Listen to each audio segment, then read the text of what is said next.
Hello, everyone. I'm talking to Jeff Sanders here. Jeff is a very good Nozbe power user and podcaster and a recent published author of a book called 5 a.m. Miracle. So I have a copy of my book here. So Jeff, I understand from the title of the book that the book is about waking up early, right? That's right. I mean, it's just like in my podcast, I discussed this whole same concept of, the idea that if you wake up early, you have the chance to really do a lot with your day. And the tagline being to dominate your day before breakfast. So that's really what the book talks a lot about, is waking up early. And then, when you wake up early, you can actually use your time wisely and get a lot done. Yeah, so we just exchanged emails before recording this, and you said we haven't talked in a while. I mean, we did talk. We will link to our previous interview on both of our ends. But I don't have this impression because I listen to you all the time, because I listen to your podcast. And just like in your podcast, you are very, I call it action oriented.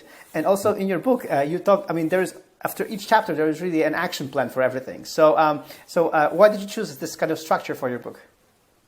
Well, I wanted this book to be more like a workbook, more like an action book. And there's a lot of books you could read that are nice to just sit down and you spend an hour reading and you feel better afterwards, but nothing actually happens. Like, my goal with this book was that you would read it and have a whole list of things you could go do to change your life. And if you didn't have that, then I wouldn't have done my job well. So I wanted to make sure there was plenty of actionable steps in the entire book, in every chapter, so you could read the content, learn something new, and then apply it right away. And with that in mind, that's why there are a lot of action steps, a lot of lists, but the intention there is that you will actually be able to get tangible progress done right away. The book is divided into 3 parts. The first part is the 5 a.m. miracle, and then the second part is the 5 a.m. blueprint, and then there is the action plan, as we discussed. So tell me about the miracle. Why do you say it's 5 a.m. miracle? I think it's a miracle because a lot of people don't actually wake up early. And then when you do, there is this kind of miraculous realization that, oh my gosh, there is this time in the day I did not even know existed. And if I use this wisely, I can get a really good start on my progress of the day and get a lot done. And so for me personally, like, my 5 a.m. miracle really began when I was doing marathon training. And I didn't have time in my day to really, train like I wanted to unless I woke up really early. And so I began this early morning wake-up call to make time for running. And then I realized how amazing it was. And so then later on, I applied that same strategy to business goals and personal goals and anything else I wanted to accomplish. I woke up early to spend time on that project. And so I think it really is a miracle when you realize that there are hours in the day that you have access to now. Like, you can go take advantage of that time and really get a lot done. Even if early mornings aren't your thing, it can become your lifestyle and your new way of operating. And when you do, I think there's a lot more energy there. There's a lot of benefits to being awake early in the day. And but does it mean that you have to sleep less? No, the key obviously would be to go to bed earlier as well, which is probably the hardest part, actually. Waking up early is not that difficult if you go to bed early. So for most people, they stay up late, they're night owls, they have projects, they're watching television, they're doing whatever, but they're not going to bed. And so when you do that and you get quality sleep, then you wake up and you're actually energized and ready for your day, and then 5 a.m. is no big deal, and you can really dominate your day very early. In this book, I understand there is actually a process to help, like, a person going from a night owl to a early riser, because I think it's the hardest part. Can you tell me some of the secrets? I mean, what to do really to just start switching to this morning routine? Well, there's 2 ways I discuss in the book, and the first one is a very, hardcore kind of masochistic view where you just jump in right away and say, tomorrow morning, 5 a.m., I'll be up and make it happen. The obvious problem there is it's going to be really painful. You're going to be tired. It's going to hurt. But for some people, that's the best way to get started, is they will need to jump in, both feet first and make it happen. And a couple of days of, being tired will go away, and you'll feel better in a few days, and you'll be adjusted to that sleep pattern. But for most people, the most effective strategy is a much slower transition. So you might do just 15 minutes earlier tomorrow, and then 15 minutes the next day. And maybe over the course of a couple of weeks, you would actually transition slowly to the actual ideal time for you to wake up.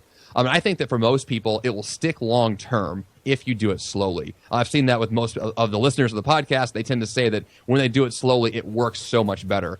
So I think that really is the best strategy, unless you're kind of the gung-ho person who just wants action immediately, in which case, obviously, tomorrow morning, it's your time to do it. Yeah, and I've read lots of articles about this, about waking up early. Right now, for example, in this part of the time of my life, I'm waking up actually later than I used to. I used to also be a very morning person, and I remember in this there are just different ideas. 6 a.m., 5:30, 5, 4 a.m. What do you think? I mean, does it have to be 5 a.m. or I can choose any hour I want? Well, 5 a.m. is arbitrary. I mean, I chose that time personally because that was ideal for me when I had a day job to be at. I had to be at work by 9 a.m. So if the 5 a.m. wake-up call, I had time to get my workout in for the day before going to work.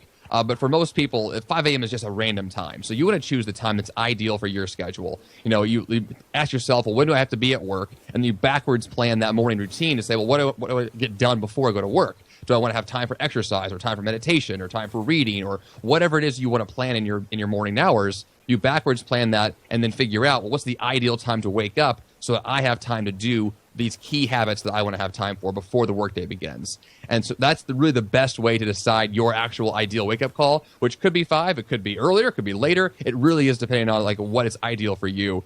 And in the beginning, it's probably better to begin a little later and then see how that works and then slowly make it earlier and earlier until you have kind of an ideal routine in place. Just to make the habits stick, right? Yes, exactly. Okay, and then, but I remember, from the very first days when I switched to an early riser routine, I would wake up in the morning and I just wouldn't know what to do with myself. So, I mean, any advice there? Yeah, I think it's pretty common for people to wake up and say, well, I'm up really early, and what do I do now? What is the ideal thing to do? And the simple answer is you want to have these morning hours planned ahead of time, because a lot of people, you wake up at 5 a.m., you're groggy, your head is cloudy, you can't think that well, and the goal is not to think. The goal is to have a plan already in place so you just know, okay, I woke up, now I'm going to do these very specific steps. One thing I do right away is drink a full liter of water, which actually I have here. I drink this whole thing of water when I first wake up because that wakes up my body. I get that full sense of energy and hydration right away, and that helps me to then make better decisions as the day progresses. So that's one of the key things. But I think that having that plan on paper and saying, I'm going to wake up and do these key activities, then you can just go and do them and make a rhythm out of that so that every single day you're not thinking about it. You're doing your ideal routine. And then, of course, over an hour and a half, you wake up, you feel better, and then you can begin your day from there. Yeah, I think you're right there. But anyway, just for the listeners to spoil a little bit, the book is not only about early rising. I mean, there's a lot more, because otherwise, there would be just a series of articles and that's it. But Jeff is diving deeper here. So you already in the first part you mentioned the pursuit of greatness. Mm. What do you mean by that? I really think that there's a lot of success that we want to have in our life. There's this greatness that we're trying to achieve. And there has to be this realization at some point that you are willing to do what it takes to get what you want. And so I discuss this idea of being a masochist, or being someone who's willing to kind of push through the hard stuff and have more discipline, and being willing to do what it takes to get what you want. And so this pursuit of greatness is really this acknowledgement to yourself that these are things in my life that I want, these goals I've established for myself. I want to make these things happen.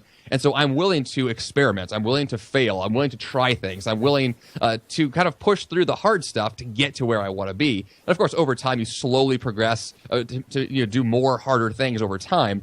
But I think that the people who are the most successful are the ones who really are willing to do things that are a little bit painful, because that's where success happens. It's easy to sit on the couch and watch TV. It's a little harder to wake up at 5 a.m. and go for a run. Exactly. But that's where the success comes from. And so the idea of pursuing greatness is the acknowledgement in the beginning that there's going to be a little bit of pain, a little bit of growth here, but I'm willing to go through that.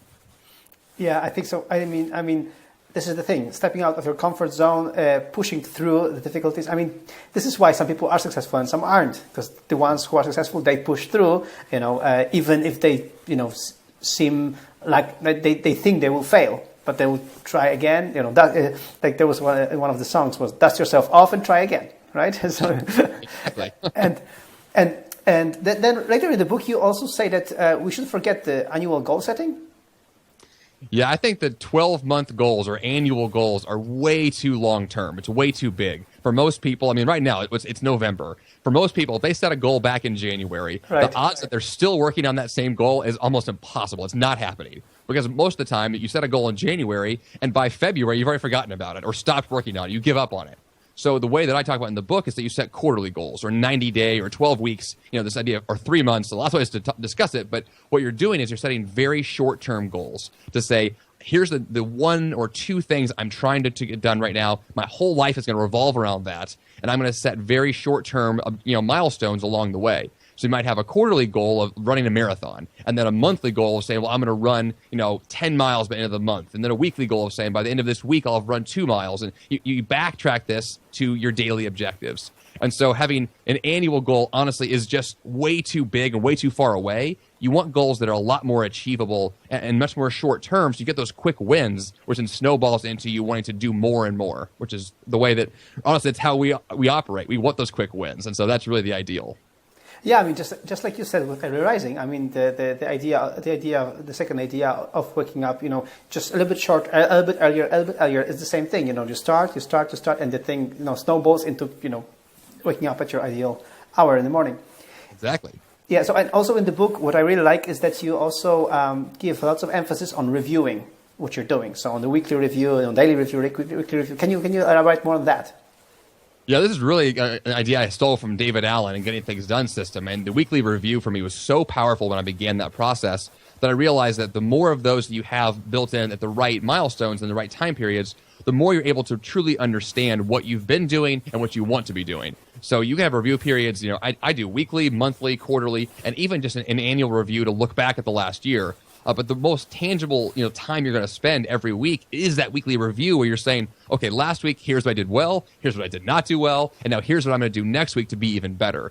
And when you actually take the time out of your day to think about those kinds of things, you find ways to improve and you see ways to make your week more efficient and to get more done. And it's such a powerful process, and you really feel so much more on top of your goals because you understand where you are in the process. And so to me, review periods are essential if you want to really, truly get yourself from point A to point B and know where you are the whole way through.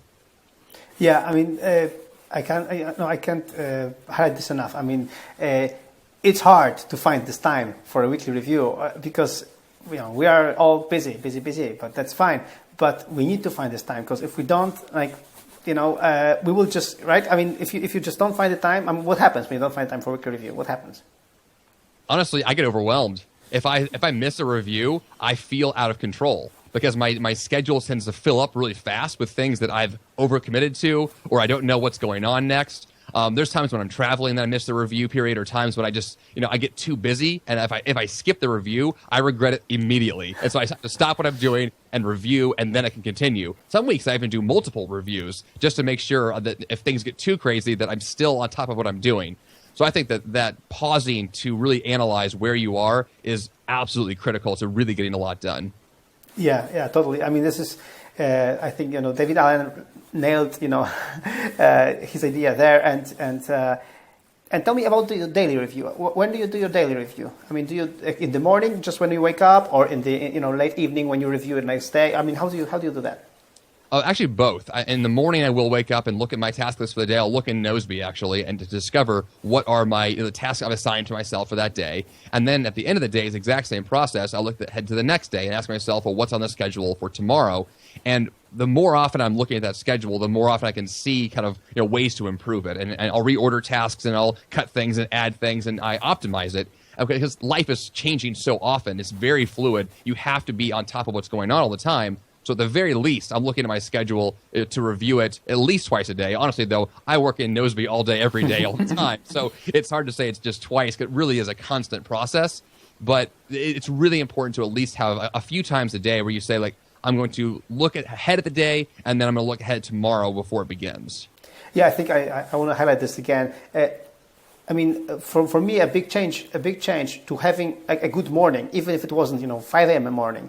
To have a good morning is the fact that I reviewed everything in the evening. I just had I had a short review. I just knew what I had on my plate for tomorrow. I mean, I had a better sleep then, and when I woke up, I had more focus. It was just better to review things before going to sleep. What did you think? I think that the evening review is really critical. I think a lot of times that when you take even just 10 minutes to look at your schedule for the next day, it prepares your brain for the next morning. So you wake up and that list is already in your head, ready to go. And I think it's really important to know what that first thing is. Like I may have like an early morning interview with someone named Michael. And if I have that on my list, then I know, okay, this morning I woke up and that was the first thing I knew I was working towards. And so my morning routine is based around getting me prepared for my first, big thing that day. And to know that before you go to sleep is really essential to being the most efficient the next day. Yeah. So I totally recommend your book. I really love it. I'm reading it right now, and I I know a lot about the content of the book already from your podcast, from your writings before. But this is so much more than just wake up at 5 a.m. and you're fine book. So it's a really great example of really good productivity principles put into one place. So 5 a.m. a miracle book. We will link to this below this video. And if you could just tell me how did you come up with the idea to actually write the book about it? I mean, because you had the podcast and everything. Was it natural, or did somebody give you this idea? How was it? It's a good question, actually. What happened was that I got a random email from a publisher who asked me if I wanted to write a book. And I had been planning to write one kind of at the back of my mind, but I had never taken the time to think it through. And she asked me, like, well, do you want to just kind of take your podcast and turn it into a book? But I thought it was a really great idea because I've discussed so many of these concepts before, but not in any particular system or order of events. It was just like, here's a good idea, here's a random idea. So I knew that I needed more structure just for myself, and of course for my clients who I coach, and I knew for my podcast listeners it'd be very helpful. So the opportunity to sit down and really ask myself, what is this system? Like, what is the ideal way to get all of this stuff into one cohesive, viewpoint, one big picture way of saying, here's the whole system. So for me to sit down and think that through, it actually was really easy to do so once I asked the question, because I already had ideas in my head. I've already done this so many times before. And so it just fell into place really fast. And I was like, there it is. Perfect. So once I had it, it was a no-brainer to make the book based around this idea of achieving goals and having early rising being one of those aspects, one of those strategies to make that more possible. Just like, recommending Nozbe as a strategy to enhance your productivity, it's the same idea. There's a lot you can do, but to have a system that walks you through, do this first and then this, and everything builds on itself. It came so naturally once I sat down and just wrote it all out. So honestly, it's a really cool process. I'm really glad that it happened. Yeah, I'm glad too, because that's the thing. When you have a podcast, like for example, I'm listening to your podcast, and then I would have to really catch up on all this early podcast episodes, and of course there are random ideas that you just put in every episode. And here, really, what I really like about your book is the fact that, as I said before, the action plan. You have the action plan after each chapter. Like, it's really, really nice, very, very nice structure. I really like it. Well, thank you. It's awesome. Good to hear. Yeah. So anyway, for everyone, I totally recommend Jeff's book, and I'm really happy Jeff is a fantastic Nozbe user. So we are happy to promote Jeff's ideas and every book about productivity, and especially the one that has so many really concepts I believe in is worth getting and worth reading and worth putting into action. So Jeff, great job, and thanks so much. Thank you, Michael.